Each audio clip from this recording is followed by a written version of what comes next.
বাংলাদেশের শোবিজ অঙ্গন এখন আলোচনার কেন্দ্রবিন্দুতে। মাদক সংশ্লিষ্টতার অভিযোগে দেশে প্রথম সারির 4 জন জনপ্রিয় তারকার নাম উঠে আসায় সারা দেশে চাঞ্চল্যের সৃষ্টি হয়েছে। এদের মধ্যে আছেন সাফা কবির, মমতাহিনা টয়া, তানজিন তিশা এবং সঙ্গীতশিল্পী সুনিধি নায়েক। এদের বিরুদ্ধে মাদক সেবন ও চোরাচালানের সঙ্গে জড়িত থাকার প্রমাণ পাওয়া গেছে। মাদক সহ গ্রেপ্তার হওয়া এক বিশ্ববিদ্যালয় পড়ুয়া ছাত্র দীপের জিজ্ঞাসাবাদের মাধ্যমে এই কাহিনীর সূত্রপাত।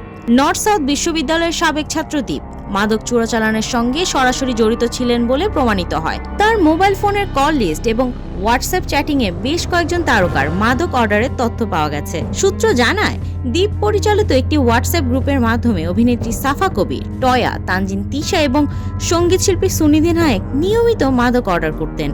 চ্যাটিং রেকর্ডে দেখা গেছে সাংকেতিক ভাষায় মাদক চাওয়া এবং সরবরাহের পরিকল্পনা করা হয়েছে। গেল 23 এপ্রিল সাফা কবির তার মোবাইল থেকে 3টি এমডিএম অর্ডার দেন।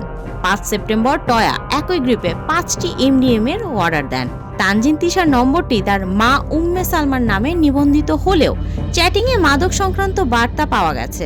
ব্র্যান্ডেড এমডিএম প্যাকেটের ছবি শেয়ার করে মাদক অর্ডার দেন সুনিধি নায়েক। 17 অক্টোবর ঢাকার বিমানবন্দরে দীপ গ্রেপ্তার হন। তার কাছ থেকে বিপুল পরিমাণ সিসা, এমডিএম, এলএসডি ও তরল গাঁজা উদ্ধার করা হয়। দীপকে রিমান্ডে নিয়ে জিজ্ঞাসাবাদের পর এই তারকাদের নাম উঠে আসে। চোরাই পথে বিদেশ থেকে মাদক এনে স্ন্যাপচ্যাট, হোয়াটসঅ্যাপ ও মেসেঞ্জারের মতো প্ল্যাটফর্ম ব্যবহার করে সেগুলো বিক্রি করা হয়। সাংকেতিক ভাষায় এসব মাদককে ডাকা হয় বিভিন্ন নামে। নারকোটিক্স বিভাগের সহকারী পরিচালক রাহুল সেন জানিয়েছেন, তদন্ত শেষে প্রাপ্ত প্রমাণের ভিত্তিতে এই ঘটনায় জড়িতদের বিরুদ্ধে আইনগত ব্যবস্থা নেওয়া হবে। এই ঘটনায় শোবিজ অঙ্গনে ব্যাপক প্রতিক্রিয়া সৃষ্টি হয়েছে। দেশের তরুণ প্রজন্ম এবং তারকাদের মাদক থেকে দূরে রাখার জন্য সচেতনতা বৃদ্ধি করা এখন সময়ের দাবি। সমাজের আইকন হিসেবে তারকাদের দায়িত্বশীল ভূমিকা পালন করা উচিত। এই ঘটনা আমাদের সামনে শোবিজ অঙ্গনের আড়ালের অন্ধকার দিক তুলে ধরেছে, যা কর্তৃপক্ষের দ্রুত পদক্ষেপের দাবি রাখে।